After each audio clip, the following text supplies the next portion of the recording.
Hello and welcome to Commodity Champions, where we are rolling this special show out of Goa this time around. Remember, the government has come in with a majority and it is a time when they also are preparing their first budget. So while the Finance Ministry does a lot of meetings with various sectors, the gems and jewellery, gold, diamond, platinum sector also has a lot to wish from the Finance Minister this time around. They are hoping to be rewarded, and we have a slew of experts, retailers, wholesalers, certifiers assembled here in Goa, discussing exactly that and more.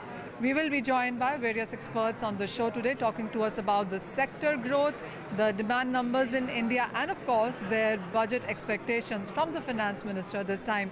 I first of all caught up with Mr. Tehmasp Printer, who is MD IGI. They are a worldwide certifiers of diamond jewellery, and got his sense on what they are expecting from the budget from the Finance Minister this time around. First of all, an amazing show that you've put around together here. What has been your sense in the growth of industry, and how is IGI now doing in India? IGI, first of all, let me thank you for being here at this show in Goa. I mean, I think this time the show has reached a different level. You know, it's really upscaled tremendously. And what we do here is build relationships between the owners, the owner jeweler and the owner manufacturer. India's top jewelers are here and India's top manufacturers are here. So what happens is, when the interaction takes place, the consumer in the end is beneficial. You know? So year on year, we have upscaled this show, and some of the designs which I see, you know, which I've been walking around, they are so intricate and they are so beautifully done that the craftsmanships have to be appreciated. You know, I see the consumer look at a design, but you know what goes behind the scenes is generally unknown. You know, but that's a pity. But you know, I can see a real enhancement of designs and imagination, creativity. You know, as you see in all these quotes around the exhibition, I mean, they're really beautiful. You know? But Mr. Printer, what has been the growth really? Do you see the numbers increasing? Is it all this industry coming together, helping with the numbers? Yes, of course. The numbers have increased tremendously, actually. I mean, in the last couple of years, you know, we see the certification. I'm talking about the certification of jewelry market. I'm not talking about the uncertified market. Whatever is certified, we are increasing by at least 30% year on year. You know? Today, we are doing close to 250,000 carats every month, you know, which is a hell of a lot. You know? And this is all certified, all natural diamonds. You know, we certify every diamond.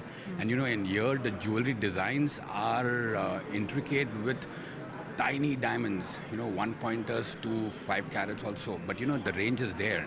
So we have to scrutinize each and every diamond. And IGI is in the process of ensuring to the consumer that it gets the authentic product and it gets the quality that the consumer is paying for. That's most important. Okay.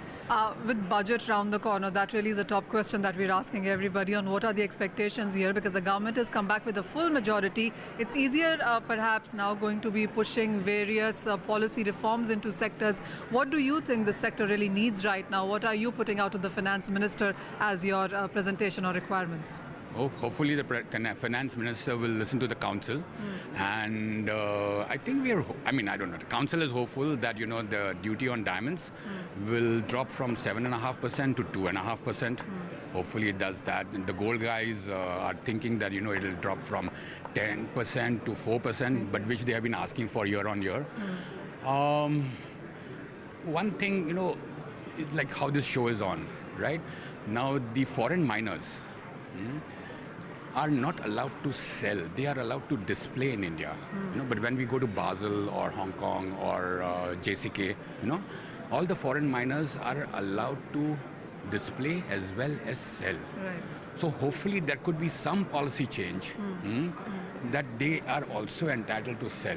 You know, because see, what is wrong? I mean, you know, everything is coming into India.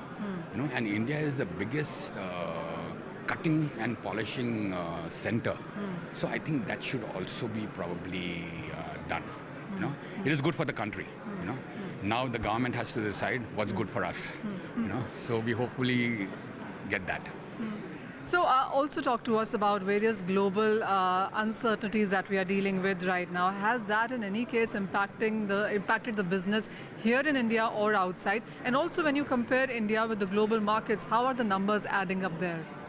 See, I can talk about the domestic growth. The domestic growth, especially this year, with the bridal event, I mean, there are so many Shubh days, you know. So there are some 21, 28, I don't know, many Shubh days this year. So obviously there are many more Muhurats. Obviously there are many more people getting married. And obviously with marriage comes the bridal intake. So the jewelers per se are very happy that, you know, this is a very auspicious year. So they're going to sell a lot of goods, which means they're going to make quite a good amount of money, you know. So from that perspective, the Indian scene, the domestic Indian scene seems to be pretty vibrant.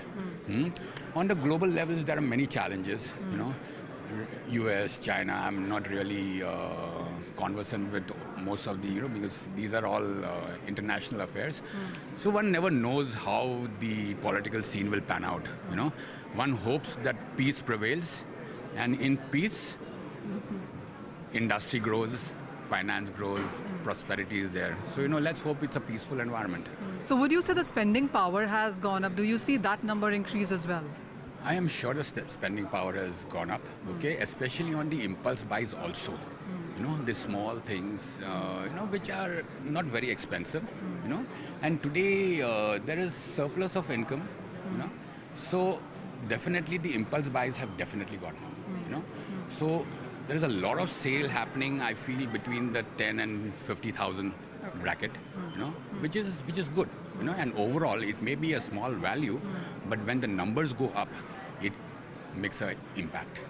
So one final question. This is on the road ahead, really. What are your expectations from here on if you were to look at next 1 year, 3 year, 5 years horizon? Because this government is going to stay put for 5 years at least. Oh, so yes. do you see those policy changes helping? Because not too much is going to change. We know what direction we are headed in. How do you look at this sector performing? What are the numbers now looking for you?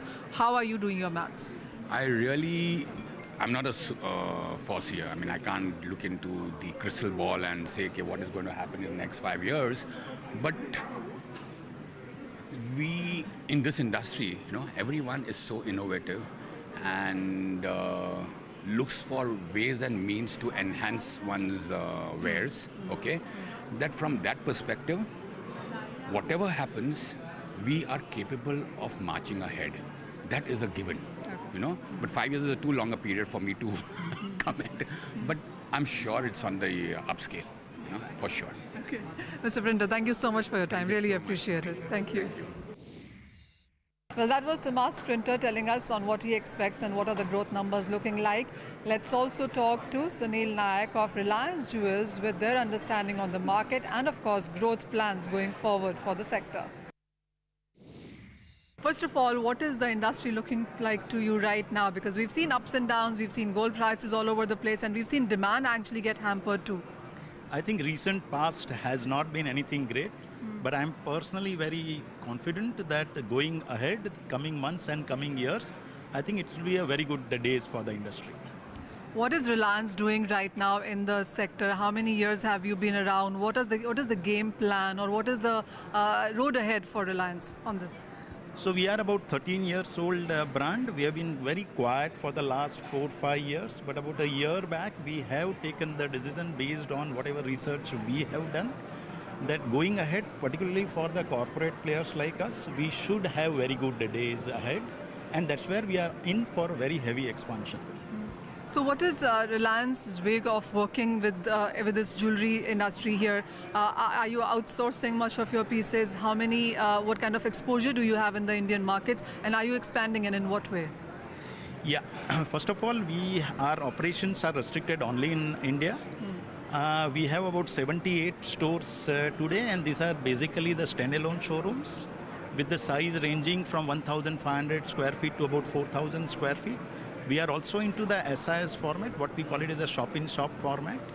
Going ahead, we are looking for some about 80 stores coming up in this financial year, in addition to the about 100 and odd SI stores. So Sunil, as you said, the days haven't been so great, and we've seen that perhaps in demand as well. But starting Akshaya Tritiya till now, there has been a bit of an uptick when it comes to wedding sales, Indian investment demand, Indian jewelry demand in any cases on the higher side. And as everybody would tell you, India is over-owned when it comes to gold. The rest of the world is under-owned when you look at those numbers. What is your sense? Going forward from here, do you see demand picking up? See, I think there was a political election in the last 2 months. I think that has definitely affected the consumption pattern for the customers. But going ahead with this kind of clarity coming at a political level, we see very good days ahead for the jewelry industry in general. And for sure, for corporate players like us who believe in the transparency, I think going ahead, the days will be very good. We've seen a lot of changes actually come in for the jewelry market. There's been a hallmarking. Some of the policies, of course, have gone back and forth, etc. But overall, the scenario seems to be looking good, especially with some changes expected this budget in GMS. There's this gold spot exchange, which has been talked about for some time. So clearly, government is moving in this direction to monetize, make it an asset class, etc. How does that impact players like you? See, as I said, the economy is opening up. The economy is becoming more and more transparent. So those players who believe in transparency, definitely at the end of the day, the government is considered to be pro-business. So going ahead also, the jewelry industry will see good days ahead. Are there any numbers that you're working with in sense of growth percentage on what you've seen in India until now? What do you see it going ahead? And then specific to your company as well? Yeah, in general, I think the industry will grow in single digit. But the corporate players like us, I think we should definitely be growing in the double digits at least. And I think, as I keep on saying, we are very optimistic on the coming days and coming months and coming years. Sunil, one final question. So when it comes to precious metals, I'm assuming a certain level of economy or class is not very price sensitive. But even then, when it comes to gold and silver and diamonds and platinum, what do you see really picking up now? See, at the end of the day, this is not an expense. Whatever customers buy, they consider that as an investment. And whenever the investment, the term investment comes, people look at the return. I feel the history says both gold and diamond, whoever has invested, they have definitely earned good returns on the investments. I think these two metals will definitely continue to do very well. Let's also now talk to Shailesh Sangani of Priority Jewels on what they expect from the budget for the sector and also in sense of policy reforms, because there are a lot of anomalies when it comes to foreigners buying gold in India vis-a-vis other countries. So what really can they look at in budget or policy reforms for the sector? Let's listen into that slice. First of all, this is a question that we are really asking everybody on what the expectations are from the budget. Import duty cuts on diamond and gold is something that has been the top favorite. But what are the other things? We have been hearing about the gold spot exchange, making changes for GMS. That is something that has been announced in the previous budgets. What has been done and where do you see us standing on that? So as far as gold spot exchange is there, I don't see government doing anything. But there is something in Niti Aayog about doing a gold bank of India kind of a thing, and if that thing takes plant, then spot exchange automatically will play a role in that. From the rumor mills that comes out of Delhi, there is something happening as far as gold bank is concerned, and government is seriously looking at it. And if that happens, I'm very sure that spot exchange will come, and hopefully in this tenure of this 5 years, we'll see some kind of a spot exchange being built in India. So hopefully that's a hope that we are all waiting for. Mr. Sangani, the other thing has been the credit and the finance issues that the industry has been having. And while we did hear something positive on that on the interim budget yet again, how do the situations stand right now? So the banks are still very tight on their giving out fresh loans or, so the thing is this, that this is absolutely, unless and until the central government and the RBI does not come into play, I don't think that the banks on its own are going to do anything. So we had spoken to Piyush Goyalji. He was in the, there was a meeting called by him, and we have spoken about it, that one side government wants exports to grow, but if finance is not available to grow exports, it's just not possible. So he understands this, and he has already informed the RBI. That's what he claims. So let's see how this goes on now. So this is a fresh government. Let's see how they act on this. There have been various high-level committees being constituted now as well. So the expectation is that most of these sectors will now get a fillip. I mean, the government has come in such huge majority. I'm assuming they will want to reward all the sectors also. Do you see that one thing playing in favor? I think so, because one of the first things that Piyush Goyalji did was call all the councils and all the committees, and he had a long session with them, and he has heard everybody talking what are their problems and how they can solve it. So looks positive, and I'm very sure that we'll see some results out of this. Another thing that we were talking earlier was about on how the various countries are rebating their or refunding their foreign investors. In this sector, I'm assuming it will happen in various sectors, but especially for gems and jewelry sector, jewelry buying when the foreigners come here and buy, what really can be worked upon? So if you look at it, India is among the top 5 countries which people visit in the world. We have a huge tourist coming into India.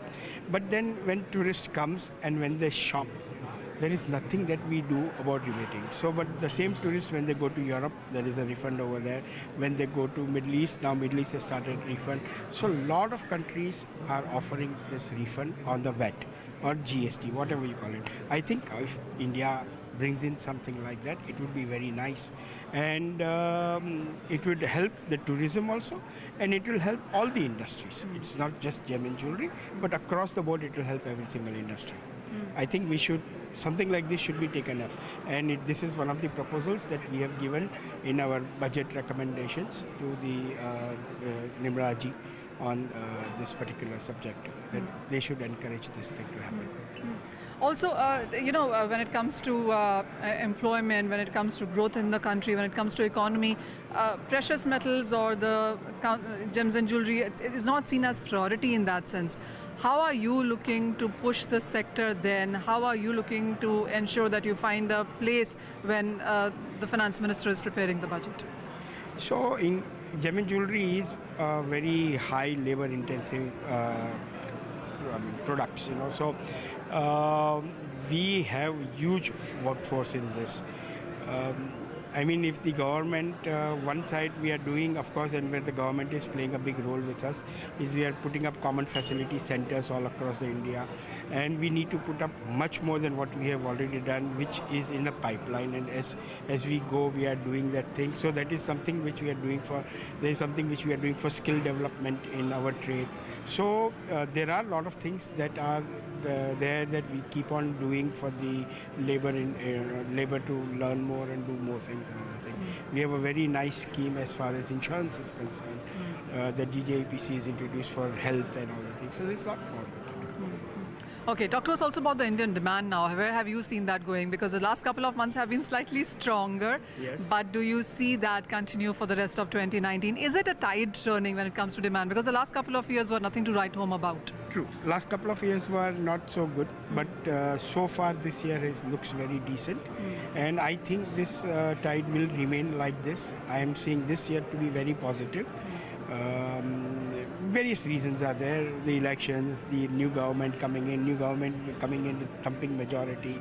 So all these things is going to help the economy in turn. And if government does certain changes in their policy and brings in certain things, I'm very sure that we are going to see that thing. All right, Mr. Sangani, we'll let you go at that. Thank you so much. With that, let's go for a short break. When we come back, we will have more experts queuing for reforms and policy expectations from this current government after this short break.